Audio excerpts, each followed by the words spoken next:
வணக்கம் welcome back to அம்மா அப்படின்னு சேனல். இன்றைக்கி என்ன வீடியோ அப்படின்னு பார்த்தீங்கன்னா, பாசி பருப்பு வடை எப்படி செய்யலாம் அப்படிங்கிறது தான் குயிக் ரெசிபியை ஷேர் பண்ணியிருக்கேன். யாரெல்லாம் இதுக்கு முன்னாடி சாப்பிட்ருக்கீங்க அப்படிங்கிறத கண்டிப்பாக கமெண்ட் செக்ஷனில் சொல்லுங்கள். இல்லை இப்போ தான் பார்க்குறீங்க அப்படின்னாலும் கண்டிப்பாக ரெட் கலர் ஹார்ட் கொடுங்க, நான் பார்த்து தெரிஞ்சுக்கிறேன். ரொம்பவே குயிக்கான ரெசிபி, சட்டுன்னு பட்டுன்னு பண்ணிடலாம். ஹெல்த்தி வேயில் கூட செஞ்சு சாப்பிட்லாம். இது நான் டீப் ஃப்ரையில் பண்ணியிருக்கேன். உங்களுக்கு வேணும் அப்படின்னா ஷாலோ ஃப்ரை கூட பண்ணி சாப்பிட்லாம். இதில் அவ்வளோ ஹெல்த் பெனிஃபிட்ஸ் இருக்குது. முக்கியமாக gym, workouts, weight loss, இது மாதிரி எக்கச்சக்கமான பெனிஃபிட்ஸ் இதில் இருக்குது. இப்போ வாங்க டக்குன்னு ரெசிபிக்குள்ளே போயிடலாம். பாசி பயிரை 4 மணி நேரத்துக்கு முன்னாடி கழுவிட்டு ஊற வச்சுருங்க.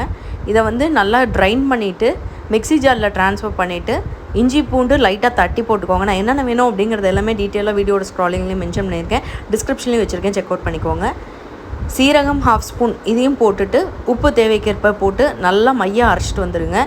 இது கூடவே பைண்டிங் ஏஜென்ட்டுக்காக 2 டேபிள் ஸ்பூன் கடலை மாவு, 2 டேபிள் ஸ்பூன் அரிசி மாவு, குட்டி குட்டியாக அரிஞ்ச பெரிய வெங்காயம், பச்சை மிளகா வேணும்னா காரத்துக்கு ஏற்ப நீங்கள் போட்டுக்கலாம், கொத்தமல்லி, கருவேப்பிலை, புதினா ஃப்ளேவருக்காக நான் போட்டிருக்கேன். இதெல்லாம் போட்டு நல்லா பெசரி சின்ன சின்ன உருண்டையாக தட்டி வச்சுக்கோங்க. ஃப்ரைங் பேன் அடுப்பில் வச்சு நல்லா ஹீட் ஆனோன்னா தேவைக்கேற்ப எண்ணெய் ஊற்றி இதை 2 பக்கமும் நம்ம தட்டி அப்படியே கோல்டன் ப்ரௌன் ஆகி எடுத்தோம்னா சுட சுட சுவையான பாசி பயிறு வடை ரெடிங்க. நீங்கள் ஷாலோ ஃப்ரை பண்ணி கூட சாப்பிட்லாம். ஜிம்மில் ஒர்க் அவுட்லாம் பண்ணுறீங்க அப்படின்னா வெயிட் லாஸ்க்கு இந்த மாதிரி ஷாலோ ஃப்ரை பண்ணி சாப்பிட்லாம். இந்த மாதிரி வீடியோஸ் பிடிக்கும் அப்படின்னா நம்ம சேனலை தொடர்ந்து ஃபாலோ பண்ணி சப்போர்ட் பண்ணி சப்ஸ்கிரைப் பண்ணுங்கள். Thank you so much. Bye by.